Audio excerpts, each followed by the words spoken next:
ကျွန်တော်ဒီနေ့အတွက်တယောစာလေးတွေကိုဖတ်ပြချင်ပါတယ်ဒီတယောစာလေးတွေကိုရေးသားထားသူတွေကတော့ဆရာကဝေဦးတုံညရေးထားတဲ့တယောစာလေးတစ်ပုံနဲ့ကျွန်တော်ရေးထားတဲ့တယောစာလေးတစ်ပုံပဲဖြစ်ပါတယ်တယောစာလေးကိုဖတ်ခွင့်ပြုပါရန်ဆရာကဝေဦးတုံညအားကျွန်တော်ဒီနေရာကနေပြီးတော့ပဲလေးလေးဆဆနဲ့ခွင့်တောင်းရပါတယ်ခင်ဗျာ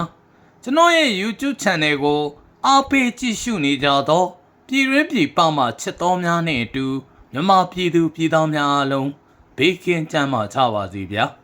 အေးတော်ဘုံအောင်ကိုအောင်ရမည်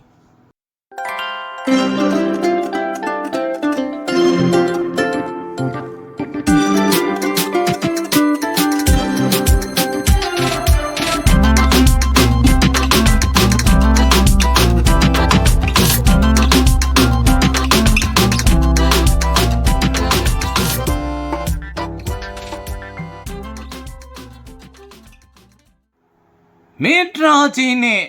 ကြောက်ဥပုံပြင်တရံရောခါဆာယာနတိပြည်ကြီး၌စစ်သူကြီးတဦးကတိုင်းပြည်ကိုအာဏာသိမ်းပြီးစိုးမိုးအုပ်ချုပ်နေခြင်းဖြစ်သည်သို့တော်လည်း၎င်းသည်သူ့ကိုယ်သူစစ်သူကြီးဟုမတုံနှုံမင်းတရားကြီးဟုသာတုံနှုံသည်ဝင်ကြီးဝင်ကလေးမင်းမှုရန်များကိုလည်းထိုတိုင်းသာခေါ်တွင်စေသည်တနေ့မင်းတရားကြီးညီလာခံတွင်မင်းချင်းတို့ငါတို့ခြာယာနတိနဲ့ကဘာဝမ်းမှာကိုဘေးဆိုတဲ့ယောဂန္နရကကြီးဆက်ရောက်နေတယ်။တိုင်သူပြည်သားတွေလည်းတော်သေးကြတယ်။ငါကိုတော်စဉ်းစားမိတာကပြည်သူတွေဟာကိုခံအားမရှိအာဟာရပြတ်လို့ပဲတေးကြတာပဲ။အာဟာရနဲ့ညီညွတ်တာမစားဘူး။အာဟာရလည်းဖြစ်စေနှုံးလည်းသက်သာအောင်ဘာကျွေးတင်လဲ။အမတ်တဦးကအချိန်တော်ကြာစဉ်းစားပြီးမှခေါင်းကုပ်၍တင်လျှောက်သည်ကျဲဥပါဖေဟာမင်းတရားကြီးကလည်းအေးကောင်းနေဒါပေမဲ့ရိုးရိုးကျဲဥတော့မလုံနဲ့ကွာဒီထက်ပိုပြီးအာဟာရတွေဖြည့်တင်းထားတဲ့ကျဲဥကိုထုတ်ကျမတွေကိုဗီတာမင်သတ္ထုဓာတ်ပါတဲ့ဆေးတွေများများကျွေးကွာဒါမှဒုတ်ပြည်သူတွေအာဟာရဖြစ်ပြီးကျန်းမာမှာမွေးမြူရေးဝင်သည်မင်းကြီးအမိန်ကိုခေါင်းမဖော်ရန်လိုက်၍မှတ်သားထားသည်ဘဝရှင်မင်းတရားကြီးအမိန်အရကြက်ချံရှင်များသည်ကျက်မများကိုအာဟာရများစွာကျွေးကြရသည်ထိုမှတဆင့်ကျက်ဥကုံသည်ကျက်ဥအယောင်သမားထံမှစားသုံးသူစီသို့ရောက်သည်ကျက်ဥဈေးမှာအာဟာရဓာတ်ပိုဖြည့်လာသဖြင့်မူလတစ်လုံး100ကျပ်မှ200ကျပ်မင်းတရားကြီးကျေးဇူးတော်မင်းကြီးသည်ပြည်သူတို့၏အာဟာရနှင့်ပတ်သက်ပြီးအချိန်တိုင်းရတမ်းမအေးရချေတခါသောတန်းရေးပြည်ရေးရှုပ်ထွေးလာသည့်ကြားမှညီလာခံခေါ်သည်မင်းတရားကြီးစမိန်သည်မှာပြည်သူတွေအာဟာရပြည့်ပြည့်ဝဝစားနိုင်ရဲ့လားမင်းချင်းတို့အမတ်တဦးကကြောက်လန့်စွာဖြင့်ရှောက်တင်၏မှန်ရာကိုရှောက်တင်ရမယ်ဆိုရင်ခြာရာနတိကိုမနာလိုမနစ်သက်တဲ့နိုင်ငံများကစီးပွားရေးပိတ်ဆို့မှုတွေလုပ်နေလို့ကုန်စည်နှုန်းတွေတက်နေရပါတယ်ဖျားပြည်သူတွေဟာသားနဲ့ငါးကိုအနားတောင်မကန့်ဝင်မဲကျုပ်နဲ့သာနှစ်ပါးသွားနေရကြောင်းပါဖျားမင်းကြီးသည်မေးစီကိုပုတ်၍နှဲငယ်စဉ်းစားပြီးနောက်ဒီလိုလုပ်ကွာစီးပွားရေးပိတ်ဆို့တာတော့မမှုပါလို့ကြွေးကြော်ထားတာလေမှန်ကန်အောင်ပြည်သူတွေလည်းအာဟာရပိုဖြစ်လာအောင်အခုသူတို့စားနေတဲ့ကျက်ဥတွေမှာပဲကျက်သားဝက်သားအမဲသားငါပဇွန်ရေပဝဲစတဲ့သားငါတွေရဲ့ဗီတာမင်တွေသတ္ထုဓာတ်တွေအကုန်ထည့်ကွာမွေးမြူရေးဝင်ကြီးဘက်သို့လှည့်၍မိတ်လိုက်ခြင်းဖြစ်သည်တိတ်မကြပါကျဲဥသေးသည်200မှ300သို့တက်သွားသည်မင်းတရားကြီးစေရနာမြစ်တာတော့ခြာယာနတိပြည်တွင်အခက်တစ်ခုကြုံပြန်သည်နေစွန်နေပြားမှတပုံတကံများသည်ထောင်ထားထားကြွကုန်ကြ၏မင်းကြီးတက်မှာပြက်လူစဲစဲဖြစ်ချင်းတနိုင်ငံလုံးရှိယောက်ျားအလုံးငယ်ငယ်ပြိုပြိုစစ်မှုရန်၍ဝင်တိုက်ကြရန်အမိန့်ရှိသည်ကြေညာမောင်းခတ်လိုက်သည်တိုင်းပြည်နှင့်အဝမ်းယောက်ျားဘာသာများသည်ခြာယာနတိတပ်မတော်အတွက်အသက်ပေးတိုက်ခိုက်လို၍စုဆောင်းရေးတပ်များထံတက်တက်ကြော့ကြော့တောက်ရောက်စင်းပေးကြတော်လဲညှင်းဆန်ခံရသည်မ မင်းတို့ကောင်တွေတန်မာမှုလည်းမရှိကြန့်ခိုင်မှုလည်းမရှိဒိုက်ဆယ်ခါထိုးခိုင်းတာလည်းအနိုင်နိုင်ဒါနဲ့များစစ်မှုထမ်းအောင်မေရှေ့ရမ်းမှာကုံမာလကီးရမှာပဲပြန်ကြတော့စူဆောင်းရေးတပ်ဖွဲ့မှတမှုတူဤစကားအမျိုးသားတူကြီးကတော့စိတ်သက်ကြကုန်သည်ထိုသတရင်သည်မင်းတရားကြီးရွှေနားတော်သို့စိုက်စိုက်မြိုက်မြိုက်ရောက်သွားသည်မင်းတရားကြီးသည်ထိုသတရင်ကိုကြားသောစိတ်ပဝင်အနေငယ်ညှို့ယော်သွားသည်နန်းတော်ဆောင်ကြီးအတွင်ခောက်တုံခောက်ပြန်စင်စားရင်းအကြံတစ်ခုရသောအခါမွေးမြူရေးဝင်ကြီးကိုတယောက်ထဲခေါ်တွေ့သည်တတ်ထုတွေမှာကြီးတွေတံမဏိတွေကအတော်တန်မာပဲနော်မင်းကြီးကတိုးရိုးညင်းညင်းမေးသည်ကိုဝင်ကြီးကမှန်ပါဟုရိုသေးစွာတင်လျှောက်လိုက်သည်ဒါဆိုရင်တိုင်းသူပြည်သားတွေတန်မာထွားချိုင်းကျမ်းမာကြခိုင်အောင်အတန်မာဆုံးတတ်ထုရက်တွေပါတဲ့ကြက်ဥတွေထုတ်ရမယ်ကျမတွေကိုတံမဏိတွေကျင်းနီတွေကျွေးလို့မရဘူးလားမွေးမြူရေးဝင်မင်းကမျက်နှာနှင်းငယ်ရှုံမဲ့ပြီးချက်ချင်းပင်အင်ဒရီဆယ်ကတင်လျှောက်သည်အမိန့်တော်မြတ်တိုင်းပါဖေဟာဒီလုံးနဲ့ကြက်ဥတစ်လုံးကို900ကျပ်ဖြစ်သွားသည်မင်းတရားကြီးရွှေဖုံးကန်တော်အခုတလုံးမှာမင်းတရားကြီးဦးမြူးနေသည်ဘဝရှင်မင်းတရားကြီးဖြစ်တရားဝင်ဗိတ်သိက်ခံခွင့်ရသွားခဲ့ပြီအိမ်နီးချင်းစမူစာတိုင်းပြည်ပေါက်စီတိုင်းပြည်နဲ့ကွတ်တရိုတိုင်းပြည်များတို့လည်းချစ်ကြည်ရေးခီးထွက်နိုင်ခဲ့သည်အရင်ကလိုကုတ်ကုတ်လေးမဟုတ်တော့ကော်စောနီပေါ်ဖြတ်လျှောက်ချိန်မှာခေါင်းကိုမော့ထားသည်နေရောင်အောက်မှာရွှေမျက်နှာတော်ကဝင့်ပါလူရာဇအင်ဒရီဆိုတာဒါပဲဖြစ်မည်အပျော်ပေါ်ပျော်စင့်၍ပျော်ရသည်ကခြာရနတိတိုင်းပြည်မှအာကာသရင်မှုများစေလွတ်တော်မည်ဖြစ်သည်မင်းကြီးသည်သူ၏အာကာသရင်မှုများမှတဆင့်ခြာရနတိပြည်သူအလုံးလကဘာပေါ်အင်္ဂါကြိုပေါ်သို့ခြေချနိုင်တော်မည်ဟုတွေးမိတိုင်းဝမ်းမြောက်ပီတိဖြစ်ရသည်ရုပ်ချင်းမှာမင်းတရားကြီးစိတ်ထဲအတွေးတစ်ခုဝင်လာသည်ခြာရနတိပြည်သူပြည်သားတွေဟာလကဘာပေါ်အင်္ဂါကြိုပေါ်သို့ရောက်ရင်ခံနိုင်ရည်ရှိပါမလားကိုခံအားကောင်းပါမလားမကြမ်းမာတာတွေများဖြစ်မလားဂျိုသားတွေလာတိုက်ခတ်ရင်ရောဒီကိစ္စတွေကိုမင်းကြီးအလွန်စိုးထိတ်မိသည်သို့တော်လည်းပြဿနာရှိရင်အဖြေရှိစမြဲဖြစ်သည်ကာတွန်းတွေတဲကလိုမိသီးလေးကမင်းကြီးခေါင်းမော်တွင်လင်းလက်သွားသည်တတ်ထုတွေထဲမှာတန်ဖိုးရှိဆုံးအကောင်းဆုံးကရွှေပဲတချို့တွေရွှေပြာစားလို့တက်ရှည်ကျမ်းမာတာတွေတောင်းကြဘူးလေအဲ့ဒီတော့ငါရင်လုံနေကြအတိုင်းကျက်ဥတွေမှာတခြားတတ်ထုတွေမထည့်တော့ဘူးရွှေပဲထည့်မေကျမတွေကိုရွှေပဲကျွေးမေမထူးပါဘူးကျက်ဥတွေကကျမဖင်ကထွက်တာဆိုတော့ပိုပြီး quality ရှိအောင်ကျမဖင်ကိုပါရွှေ့ချခိုင်းမေ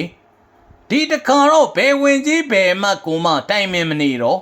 တစ်ချက်လွတ်အမိန့်တော်ထုတ်လိုက်သည်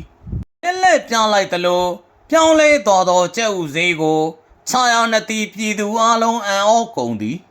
စေသောဖွားကိုတူကတော့ငါတို့အာကာသကိုရောက်မရောက်တော့မသိဘူးကျက်ဥဈေးကတော့အာကာသကိုကြော်ပြီးတကြားမင်းဖင်ထဲကိုပါဝင်နေပြီဟုအစချီကမင်းတရားကြီးကိုကျိန်ဆဲပါတော့သည်ရေမြင့်သခင်ရှင်ဘုရင်ဤစေနာမေတ္တာကျေးဇူးတရားများကိုပညာနေပါဆင်းရဲပါမွားလူအန္နာများကမသိနိုင်ကြပြီကဝေဥတုံညာမစ္စတာပူတင်တို့ပေးစာရုရှားနိုင်ငံတော်ကြီးအေဂျင့်တာယာရှိပါစေဆိုတဲ့ဂုံမဲကြီးစကားကအခုချိန်မှာမစ္စတာပူတင်အတွက်အရေးမပါတော့ဘူးမဟုတ်လားရက်ကွက်ထဲကဘိန်းစားမသာချသလိုလူကျိုးတို့ကျဲရဲနဲ့ပင်လေးတစ်လုံးနှလုံးတီးပြီးအေးရင်ကျူကြိုဆိုလိုက်ယုံနဲ့အမီလေးတနန်းနန်းပြေးလာတဲ့ကျုပ်တို့တလရာကြီးရဲ့အညာကိုမစ္စတာပူတင်တယောက်ကောင်းကောင်းနားလေသဘောပေါက်သွားပြီထင်ပါတယ်အခုတလောအိမ်နီးချင်းမျက်ပေါက်ချင်းချင်းတဲ့သခင်ကြီးကလက်မကြည့်နိုင်လေတော့တုတ်တန်ပြောင်းနေတဲ့လရအိုကြီးလိုရောင်ပေဖြစ်ပြီးထိုင်းကြီးစံမှာခြေရင်းနဲ့ပြုတ်ကျသွားတဲ့တလရာကြီးကိုအချိန်ကိုက်ကဲတင်ရှင်ဝင်လို့ပြတဲ့ မစ္စတာပူတင်ရဲ့ပါနတ်မှုဟာချီးကျူးစရာပါတတိုင်းပြည်လုံးဆင်းရဲမွဲတေပြီးခိုးဆိုးလူနိုင်ဇယိုက်ဆောင်အောင်9 နှစ်အတွင်းအမြန်ဆုံးတင်ကြားပြသနိုင်သူကြီးကိုမစ္စတာပူတင်အနေနဲ့စပိုက်စီဘတလုံးနဲ့ဆိုခိုင်းပြီးရုရှားစီးပွားရေးတက္ကသိုလ်ကနေပါမောက္ခပွဲပေးတာလေချီးကျူးစရာပါပဲဒီပွဲဟာ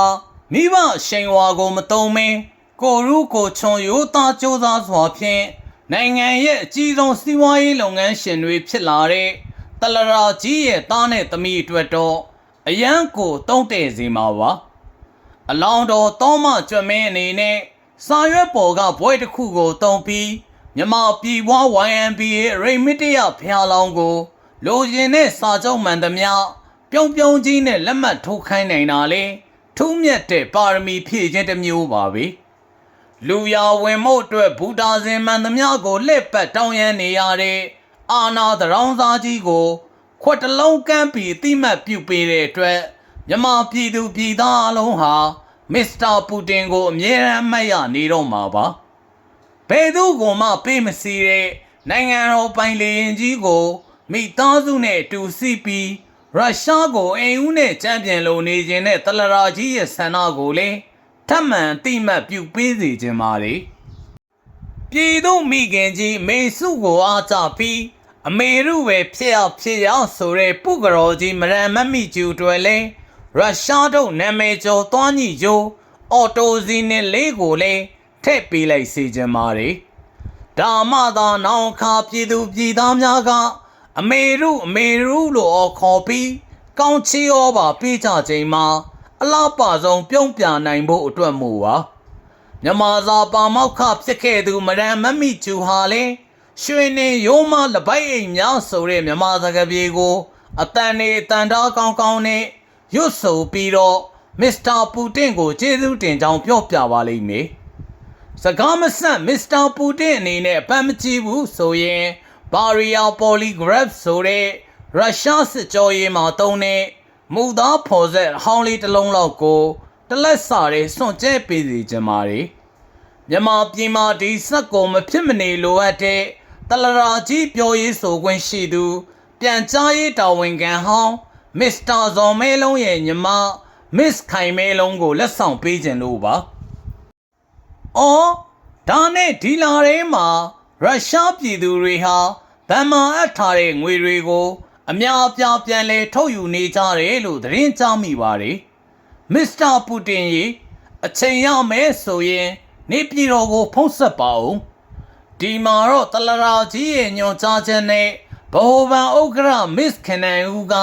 ပုဂ္ဂလိကဘဏ်များကိုအပ်ထားတဲ့ပြည်သူတွေရဲ့ငွေကြေးများကိုစိုက်ပျိုးရေးမွေးမြူရေးစက်မှုနဲ့ MSME လုပ်ငန်းတွေထံအဓိကထားပြီးမဖြစ်မနေထုတ်ချေးပေးဖို့အမိန့်ထုတ်နေတယ်လीမစ္စတာပူတင်အနေနဲ့လေလောက်ကွက်လေးရတာပေါ့အော်ငွေကြေးဖောင်းပွားမှုလားဒီမှာကတော့ထူးပြီးစိုးရင်စရာမရှိပါဘူးအဘတလရာကြီးကတော့ပိုက်ဆံလိုရာနဲ့ဝါစီစက်ယုံတော့ပြီးထုတ်ခိုင်းလိုက်တာပဲတလက်စရဲနဲ့ရုရှားကလုပ်ငန်းရှင်တွေကိုလည်း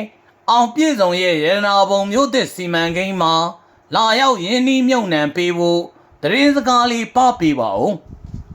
တက်သမျှပွဲတိုင်းတွေးသမျှလူတိုင်းကိုဒီကိစ္စကိုပြောနေသလောက်ဘယ်သူကမှဖက်မလုပ်ပြန်တော့တလရာကြီးလင်းဝမ်းနေနေပုံပါပဲ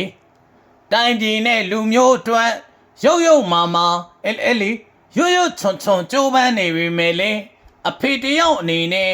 သားသမီးတွေအတွက်ဒီလောက်လေးတောင်မလုပ်ပေးနိုင်တော့ကိုသူ့ခမညာရှက်နေရှာမှာပါအင်္ဂလိပ်ခေတ်ကအိန္ဒိယကချစ်တီကလားတွေကိုအလုံးရင်းနဲ့ဝင်ရောက်စေပြီးမြမစီပွားရေးလူနေမှုဘဝတွေကိုတိုးတက်မြင့်မားစေခဲ့သလိုမစ္စတာပူတင်ရဲ့ရုရှားအစိုးရအနေနဲ့လေဘီလာရုစ်တို့ကာဇက်စတန်တို့ကချစ်တီလူမျိုးလေးများကိုမဆပေးစေချင်ပါတယ်ပြောစရာတွေကတော့အများကြီးပါမစ္စတာပူတင်ရေဒါပေမဲ့လေဒီနေ့ကစုံရက်မို့အိမ်ကစိုက်ကားလေးစီတန်းစီဖို့တွန်းလိုက်ပါဦးမေဟဲဟဲနားရှုပ်သွားသလားမစ္စတာပရက်စီဒင့်ကြီးခင်ဗျာမြန်မာပြည်ကိုလာလေတဲ့အခါအရာရာကိုနားလေသွားပါလိမ့်မယ် Good evening, Mr. Putin. ပြည်တော်တရုတ်ရုရှားသမ္မတမြန်မာနိုင်ငံတော်ကြီးအေးချမ်းသာယာရှိပါစေ။ ဝေး